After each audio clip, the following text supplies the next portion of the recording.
விஜய் மீதான கேள்விகள் விமர்சனங்களுக்கு அடிப்படை காரணங்கள் இருக்குது. ஏன்னா அவர் பேச்சில் போதாமைகள் இருக்குது, நாகரீகம் தவறிய இடங்கள் இருக்குது அப்படின்னு சொல்லி அவர் மேலே விமர்சனங்கள் வருது. மற்றபடி அவர் பெரிய சக்தின்லாம் நாங்கள் பொருட்படுத்தலை அப்படிங்கிறாங்க. எப்படி பார்க்குறீங்க? இல்லை, என்னென்னு கேட்டிங்கன்னா, தமிழக வெற்றி கழகம் தோன்ற நாளில் இருந்து மரியாதைக்குரிய விஜய் அவர்கள் களத்தில் இறங்கி பரந்தூர் போனதுக்கப்புறமா நம்ம பார்க்குறோம். வந்து ரகுபதி போன்றவர்கள், சேகர்பாபு போன்றவர்கள், சபாநாயகர் அப்பாவு போன்றவர்கள்லாம் வந்து விமர்சித்த நிகழ்வை நம்ம பார்த்தோம். அப்போ வந்து பார்த்தீங்கன்னா முழுக்க தமிழக அரசியல் களத்தில் விஜய் அவர்கள் வந்ததுனால திமுகவுக்கு மிகப்பெரிய ஆபத்தாக இருக்குது, திமுகவுக்கு வந்து ஒரு அச்சமாக இருக்கின்றது, திமுக அரசியலுக்கு வந்து பார்த்தீங்கன்னா பெரிய ஒரு அச்சுறுத்தலாக இருக்கின்றதுன்ற மனப்போக்கில் தான் வந்து இன்னைக்கு வரைக்கும் அவங்க வந்து விமர்சிக்கக்கூடிய ஒரு காரணம். அவர் வந்து தவறான வார்த்தையை பேசிட்டாருன்னு சொல்கிறதே தவறு. என்ன தவறான வார்த்தை ஒன்றும் பேசலை. நான் போன விவாதத்தை சொல்கிறேன், என்ன தவறான வார்த்தை என்ன பேசினார்? மாநில அரசாங்கம் இங்கே நடக்கக்கூடிய மக்களை நம்பி வாக்களித்தாங்க, ஒழுங்காக வேலை செய்யலை, அங்கிள் ஸ்டாலின் அவர்கள் ஒழுங்காக வேலை செய்யணும். ஏன்னா வந்து அவர் வந்து மரியாதைக்குரிய விஜய் அவர்கள் வந்து அங்கிள் ஸ்டாலின் தான் கூப்பிட்டுருப்பார், அதனால அவர் அங்கிள் ஸ்டாலின் சொல்லி சொல்றார். இது ஒரு தவறு கிடையாது. அவர் சொன்ன துணி வந்து மரியாதையான துணி. மரியாதையான துணி என்ன தப்பு சொல்லிட்டாரு சார்? சார் என்ன தவறு? கேப்டன் விஜயகாந்த் சொல்றோம், அறிஞர் அண்ணாரு சொல்றோம், நேரு மாமான்னு சொல்றோம், என்ன இங்க முறை சொல்லாம நம்ம கூப்பிட்டுருக்கிறோம். அவர் என்னன்னு கேட்டீங்கன்னா, அங்கிள் உங்களை நம்பி வாக்களிச்சிருக்கிறாங்க, நீங்க வந்து பாத்தீங்கன்னா இந்த நாட்டுக்கு நிறைய பேரை வந்து நீங்க அப்பான்னு கூப்பிட சொல்றீங்க, நான் உங்களை அங்கிள் தான் கூப்பிடுவேன், நான் போய் பார்க்கும்போது அங்கிள் தானே கூப்பிட்டுருப்பாரு. அந்த விதத்துல வந்து பாத்தீங்கன்னா நீங்க இதெல்லாம் சொல்லல, நீங்க சொல்றீங்க வேற என்ன? சரி, அவரோட கூப்பிட்டோட பழக்கத்தை வச்சு தாங்க சொல்ல முடியும். இப்ப என்ன இதுதானே சொல்ல முடியும். நான் உங்களை சாரன் கூப்பிட்டா சாரன் தானே உச்சரிக்க முடியும். சரி, அடுத்து வந்துரும். அந்த அடிப்படையில வந்து விமர்சி அந்த வார்த்தையை வந்து அவர் பயன்படுத்துறாங்க. இப்ப விஜய் பேச்சுல எந்த விதமான ஒரு அர்த்தம் செறிந்த கருத்துக்கள் எதுவும் இல்ல, மிக முக்கியமான பிரச்சனைகள் இல்ல, வழக்கம் போல அவர் மனப்பாடம் பண்ணிட்டு வந்து என்ன கருத்து இல்லைன்னு சொல்லிட்டாரு. தமிழ்நாட்டு அரசியல் களத்துல விஜய் அவர்கள் பேசினது வந்து பாத்தீங்கன்னா, திமுகவை நம்பி வாக்களித்ததுல ஒரு பிரயோஜனம் இல்ல, நீட்டை முடிக்கிற என்னங்க முடிக்கல, பெண்களுக்கு பாதுகாப்பு இல்ல, சட்ட ஒழுங்கு சந்திச்சிருக்குது, விலைவாசி குறையல, இதெல்லாம் வந்து பாத்தீங்கன்னா திமுக அரசு சரி செய்யல. சமீப காலத்தின் மிக முக்கியமான பிரச்சனைகளா தேசிய அளவுல மாநில அளவுல பேசப்படக்கூடிய ஆணவ கொலை தடுப்பு சட்டமாகட்டும், இல்ல தேர்தல் ஆணையம் மீதான அந்த வாக்கு திருட்டு புகாராகட்டும், இல்லை தூய்மை பணியாளர்கள் விவகாரமாகட்டும், எவ்வளவோ மிக முக்கியமான பிரச்சனைகள் இருக்கு. திமுகவே ஊழல் குறித்து நீங்க பேசும்போது ரொம்ப பின் பாயிண்டா ஏதாவது ஒண்ணு சொல்லி பேசணும். மேம்போக்கா ஊழல், வாரிசு அரசியல், மன்னராட்சின்னு சொன்னதே திரும்ப திரும்ப சொல்லப்பட்ட ஒரு மனப்பாடம் செய்யப்பட்ட ஒரு உரையாத்தான் அது இருந்ததுங்கிறாங்க. நீங்க வந்து பாத்தீங்கன்னா வாக்கு திருட்டை பத்தி மரியாதைக்குரிய விஜய் அவர்கள் பேசலையா?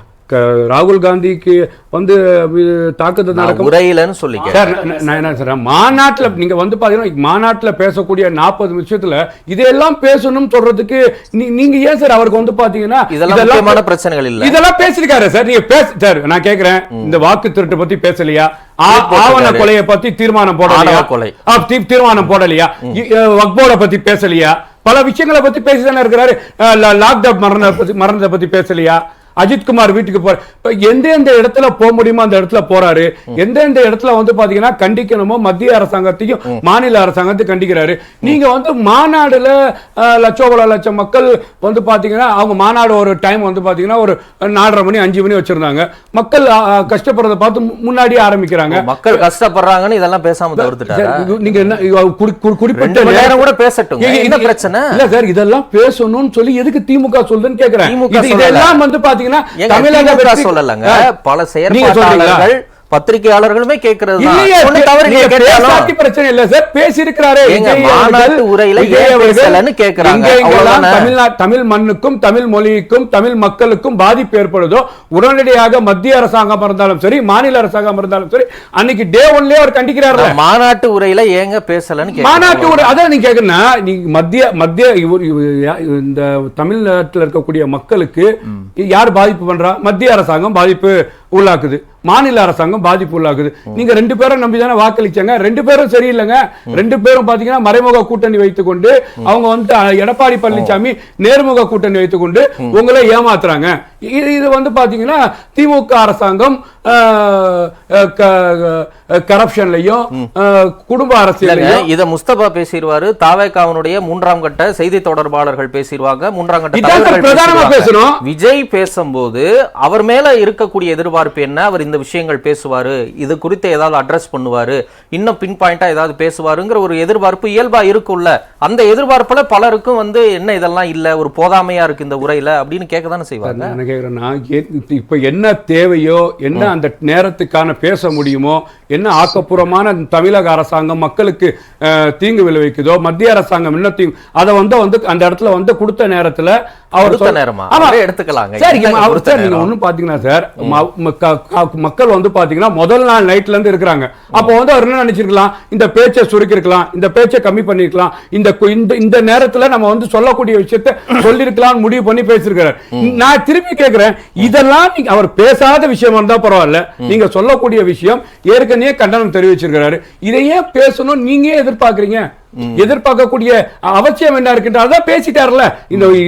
இதெல்லாம் செய்யறேன்னு சொன்னது மத்திய அரசாங்கம், மத்திய அரசாங்கத்தை வந்து நான் சரிப்படுத்துவேன்னு சொன்னது மாநில அரசாங்கம். ரெண்டு பேரும் ஏமாத்துறாங்க. அப்ப ரெண்டு பேர் ஆட்சியும் சரியில்லைங்க, ரெண்டு பேர் ஆட்சியும் மாற்றுங்கன்னு அவர் பேசுறாரு. ஒரு விஷயம் சொல்லப்படுது, விக்கிரவாண்டியில திரு விஜய் அவர்களின் பேச்சுக்கும் மதுரையில திரு விஜய் அவர்களின் பேச்சுக்குமே நிறைய வேறுபாடு இருக்கு.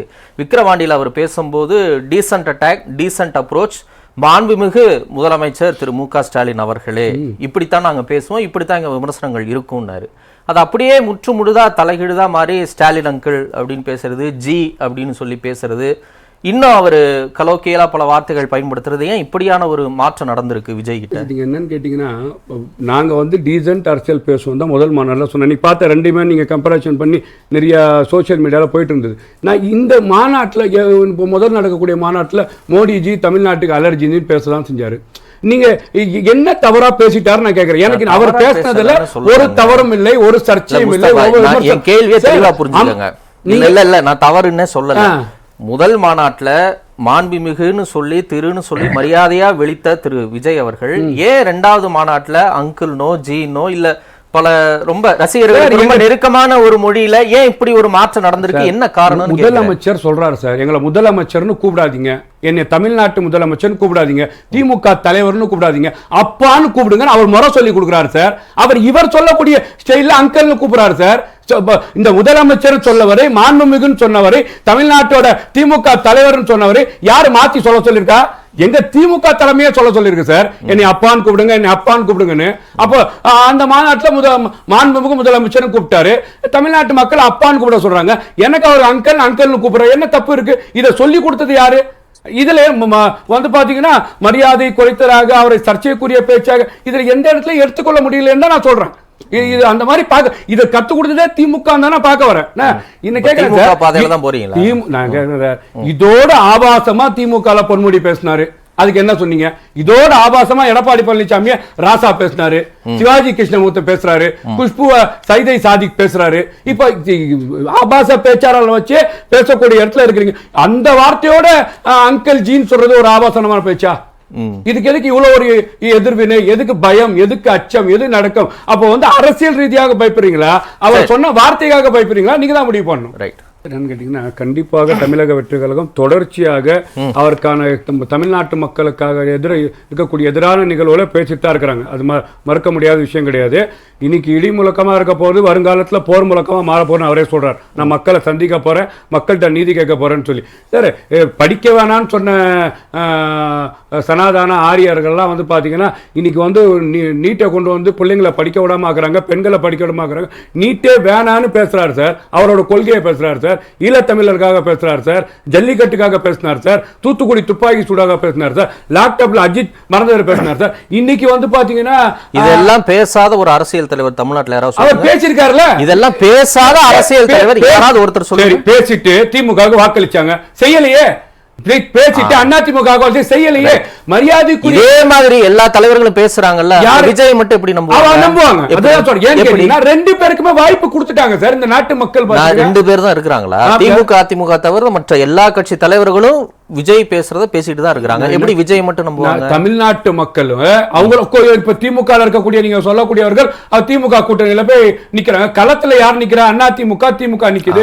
கிரவுண்ட்ல வந்து ஒரு பெரிய மாசா இல்ல. இன்னைக்கு மாசா இருக்கக்கூடிய மக்கள் பலத்தை வைக்கக்கூடிய மக்கள் தொண்டரை வைக்கக்கூடிய இடத்துல தமிழக இன்னைக்கு திமுக கூட கூட்டணியில இருக்கிறவங்க மக்கள் நல கூட்டணியா அந்த ஒரு பரீட்சையை எடுத்து பார்த்தாங்க, நடக்கல. தேமுதிகவும் எடுத்து பார்த்தாங்க, நடக்கல. மதிமுகவும் எடுத்து பார்த்தாங்க, நடக்கல. மக்கள் நீதி மையமும் எடுத்து பார்த்தாங்க, நடக்கல. இப்படி எல்லாருக்கும் ஒரு ட்ராக் ரெக்கார்டு கடந்த காலத்துல நீங்க சொல்ற எல்லா விஷயத்தையும் மக்கள் கிட்ட சொல்லி தோத்து போய் அதுக்கப்புறம் ஒரு கூட்டணிக்கு போறாங்க. விஜய்க்கு மட்டும் அவர்கள் களத்துல வரும்போது விடுதலை சிறுத்தைக்கு என்ன பர்சன்டேஜ், கம்யூனிஸ்டுக்கு என்ன பர்சன்டேஜ், விஜயகாந்துக்கு என்ன பர்சன்டேஜ், அவங்க வரும்போது மக்களோட செல்வாக்கு எப்படி இருந்தது, தொண்டர் பலம் எப்படி இருந்தது, கமலஹாசன் வரும்போது எந்த பீக்ல வந்தாரு, விஜய்க்கு என்ன செல்வாக்கு, நீங்க வந்து பாத்தீங்கன்னா என்ன செல்வாக்கு இல்ல. நான் கேக்குறேன், ஒரு மாநாடே நடத்தாத அவங்களுக்கு செல்வாக்கு எப்படி சொல்ல, பல ஆண்டுகளாக மாநாடு நடத்தாத திமுகவும் அண்ணா திமுகவும் இன்னைக்கு கிரவுண்ட்ல இறங்குனதுக்கு அப்புறம் காசு கொடுக்காம பிரியாணி கொடுக்காம இவ்வளவு லட்சம் பல லட்சம் நீங்க திருப்பி எப்படி ஓட்டா மாறும்? ஒரே நிமிஷம், அவங்களுக்கு எல்லாம் வாக்கு வங்கி இல்லன்னு எப்படி சொல்றீங்க? யாருக்கு வாக்கு வங்கி இல்ல?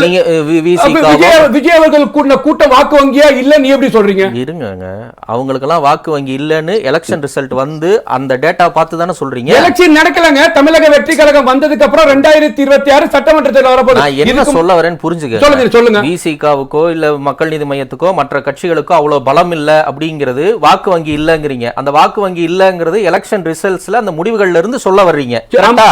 அப்ப விஜய்க்கு மட்டும் எலெக்ஷனே சந்திக்காம அவருக்கு செல்வாக்கு இருக்கு, மாசு இருக்கு, வாக்கு வங்கி இருக்கு சொல்றீங்க. கிரவுண்ட் பார்க்க தான் கேக்குறேன் சார். கிரவுண்ட பார்த்தா நீங்க சொல்லக்கூடிய விடுதலை சிறுத்தையோ கம்யூனிஸ்டோ நடத்தக்கூடிய மாநாட்டுல இவ்வளவு தொண்டர்களோ இவ்வளவு கூட்டமோ பரவலாக போகக்கூடிய இடத்துல இன்னைக்கு வந்து பாத்தீங்கன்னா விஜய் அவர்கள் களத்துல நிக்கிறான்னு பேசக்கூடிய இடத்துல எந்த எந்த விடுதலை சிறுத்தை இருக்கா, கம்யூனிஸ்ட் இருக்கா, அங்க கூட இருக்கக்கூடிய மனித மக்கள் கட்சி எந்த பார்ட்டி இருக்கு?